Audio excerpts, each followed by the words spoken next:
Hey everyone, Seth Marchant from Your Home Team Brokers coming to you today from the beautiful Oregon coast, and I'm going to show you some of the top neighborhoods on the Oregon coast. If you're new to this channel, living on the Oregon coast, we show you what it's like to live, work, eat, sleep, play, all the pros and cons of living on the Oregon coast. So hit the subscribe button, tap that bell, make sure you get notified each time we drop a new video. We get people calling us, texting us, emailing us all the time that want to move along the Oregon coast, and we love to hear from you. So give us a call, send us a text, shoot us an email. You can even click the link below in the description and set up a Zoom call with us. No matter how you want to get in touch with us, we've got your back when it comes to moving to the Oregon coast. And if you think we've missed one of the top neighborhoods in this video, just comment below and we'll include that on one of our upcoming videos.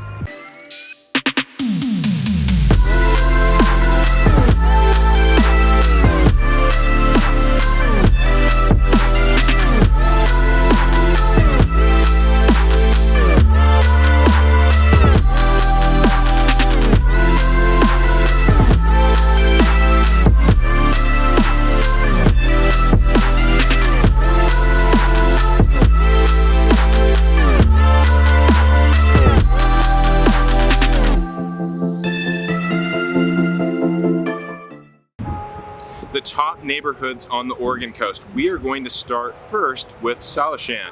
Salishan is kind of around the central Oregon coast. It does have a resort and a spa there, as well as a golf course. So this is kind of more of an upscale community. There's quite a few homes there, and if you look at it on a map, you've got a little sandbar or a spit, if you will. So it's a long strip of land that there's one road, I think it's Salishan Drive, that goes along that strip of land, and there's homes, kind of one row of homes, and there's a few little roads that fork off of Salishan Drive with a few other homes along there. But it's kind of a row of homes that have both a view of the ocean as well as you have the bay just behind you. And so it's a gorgeous area, not too close to a whole lot of shopping and stuff like that. So it's a little bit more secluded. So if you're looking for something more resort style, you like golf, upscale, Salishan is maybe a great spot for you. Next spot, Astoria. Now, Astoria is a very popular spot, especially for people coming from Portland and Vancouver. People coming from Portland and Vancouver tend to navigate to the northern Oregon coast. Now, I don't really know if there's a top neighborhood in Astoria, and everybody's definition of top is going to vary, whether you're looking for amenities such as a golf course or you're looking for something that's more walkable, that's close to shopping and restaurants. So I'm going to give you kind of a list of different neighborhoods and towns. And in Astoria, right up on the hill, I think is probably some of the most desirable living. So if you're in downtown Astoria, you look up on the hill, you see a bunch of houses back up on the hill. Those houses are all close to the downtown, so everything's really walkable. You can walk down to all of your restaurants and your shops. Not much beach access around there, so if you're looking for kind of like some sand and actually to get down to the beach, Astoria is probably not going to be the best place for you. But if you like the kind of a little bit more of the hustle and the bustle of a bigger town, sitting up on the hill of Astoria is a ton of great homes. And if you want something a little bit more secluded in Astoria, a little hidden gem is River Point. It's about maybe a 10-minute drive from downtown Astoria. It's a very small community. There's only a handful of houses there. They're newer houses on bigger lots, nice houses though. So if you want something a little bit more secluded, River Point is a good spot for you. All right, another spot, and I'm going to give you some towns along the coast. We've got quite a few small towns that don't have a ton of different neighborhoods. So in this case, I'm just going to give you a town that doesn't really have a whole lot of different neighborhoods, which is Gearhart. Gearhart is a pretty small little town. It's sandwiched in between Warrington and Seaside, so it's not secluded. And it all kind of it centers around a golf course. They've got a golf course there with the McMinimans on it. Great food, great restaurant. You can sit outside, have a bite to eat, have a drink, watch the golfers. And so all of these homes in this community, despite being kind of sandwiched in between Seaside and Warrington, Gearhart kind of has a quaint little feel. There's not much to it. There's not a whole lot of shopping and restaurants there. It's really kind of the McMinimans. I mean, they do have a little downtown, but there's not much to it other than kind of just that golf course. But those houses, if you're a golfer, that might be a good spot for you. Next, just south of that in Seaside is a little community called Seaside Cove. Now, if you've been to Seaside before, you've probably driven down the strip, Broadway. That's that strip that you've got the turnaround at the end where Hood to Coast ends. That's where everybody kind of goes when they go to Seaside. You drive down the strip and do the little turnaround. Seaside Cove is just south of that. It's not something you would drive past. It's kind of you'll hit a dead-end road. So if you haven't heard of it, if you haven't been to Seaside Cove, you've probably never driven past it. It's kind of out of the way. It's kind of a hidden gem, even though it is kind of connected to downtown there. But what you've got are some newer homes right along the coastline. So you're pretty close to downtown Seaside. You're right on the water, and it's pretty secluded because you don't get a lot of through traffic. So if you're looking around Seaside, you might check out Seaside Cove if you're looking for something on the water, close to downtown, and still a little bit more secluded. Okay, next. Next is Surf Pines. That's actually where I'm coming to you right now, is from Surf Pines. This is a gated community that's in Warrenton. It's just sort of on the southern part of Warrenton, just north of Gearhart. So it's a small little community. There's quite a few houses in here though, and they're building quite a few houses. There's a ton of lots available in here. If you're an equestrian, there's a handful of equestrian properties, but there's also a lot of properties that are right along the water, which is where I'm at right now. The properties behind me that I'm standing on here, they're about a couple hundred yards from the coast, from the coastline back here. You don't actually have a waterfront view from the homes that sit on the coast in Surf Pines. There are some that are kind of set back up in the hills behind me that might be able to see the water a little bit. But if you want to be able to walk to the ocean, you've got a lot of homes along the coast in the Surf Pines community. So that's a great little gated community. Also, if you like deer and elk, there's a herd of elk that are kind of known to hang out in this area. Also kind of in Gearhart. If you look up like Gearhart elk, you'll probably see there's a bunch of videos. There's a ton of elk in here. So for the sportsmen, for the people that kind of like deer and elk, there's a lot of other wildlife along here as well too. Surf Pines is a great little community. All right, next, Cannon Beach. Sort of like Gearhart, this is a town. It's not a neighborhood. There's not a whole lot of towns or neighborhoods rather within Cannon Beach. If you look at it on a map, it's pretty much all west of 101, and it's a quaint little area. Everything is kind of focused around the downtown, so you're kind of looking at downtown living. It's all smaller lots, older homes. And then you've got a lot of homes also that are along the water. So Cannon Beach, if you're looking for something that's walkable to the water, walkable to downtown, and everything is kind of condensed together, Cannon Beach is a great spot. It's a little bit more quiet there. I think the younger demographics tend to go to Astoria and Seaside for whatever reason, and the older demographic tends to go to Cannon Beach a little bit more. So if you're looking for something that's a little bit quieter, maybe doesn't get quite as much of the tourist foot traffic, Cannon Beach might be a good spot for you. And just south of Cannon Beach is a place called Arch Cape. You're not going to be walkable with anything in Arch Cape. It's a little bit too far away. But there's some beautiful homes just along the coastline just south of Cannon Beach and Arch Cape as well. And then even south beyond that is Manzanita. Manzanita is kind of similar to Cannon Beach in that you've got a little downtown, and from that downtown you can walk to the coast, you can walk to all the little shops. So a lot of the desirable homes around Manzanita are kind of, people are looking to live around the downtown area, as well as they have a golf course there too. So another spot if you're a golfer, they've got homes around the golf course. Manzanita is a little bit more secluded.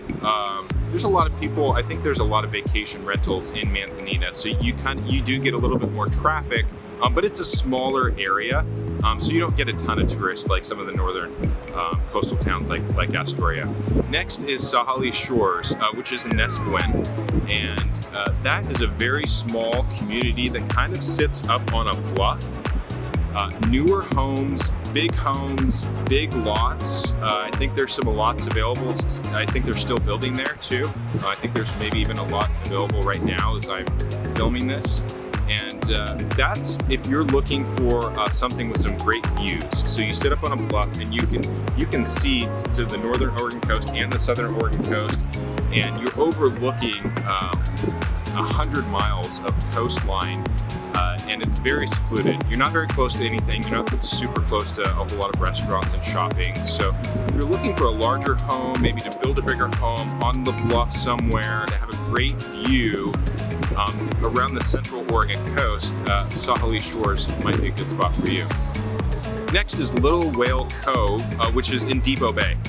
Little Whale Cove, kind of as the name implies, whale watching is a huge attraction in Depot Bay. Might be the best place to watch whales along the Oregon coast. For whatever reason, they come a lot closer to the coast in Depot Bay. So Little Whale Cove is kind of southern Depot Bay. Depot Bay is very small, and it kind of sits up on a bluff as well, and it has a great view. So you're getting a great view of the coast where the whales come in very close to the shoreline. So if you're a whale watcher, Little Whale Cove might be the top neighborhood for you around the central Oregon coast in Depot Bay.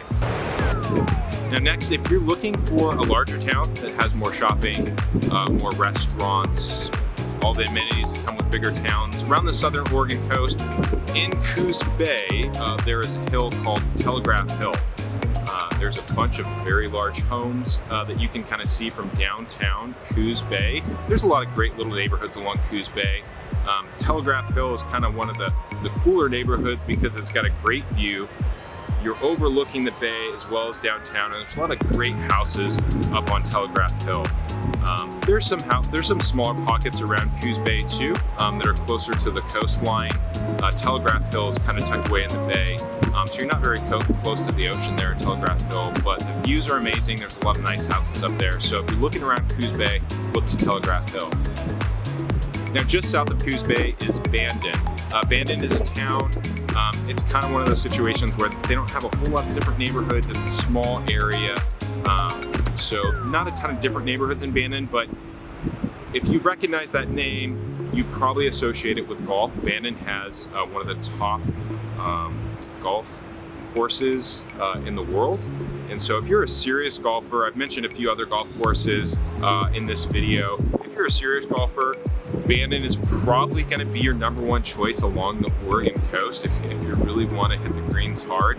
And there's a handful of houses that are line the golf course, but there's some houses as well that are just outside of the golf course. I don't have a particular neighborhood other than on the golf course, as well as there's a road called Beach Loop Road that sort of parallels the coast, and there's a lot of nice houses along Beach Loop Road.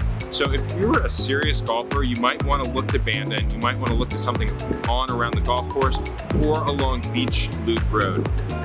And then finally, the southernmost town in Oregon, Brookings.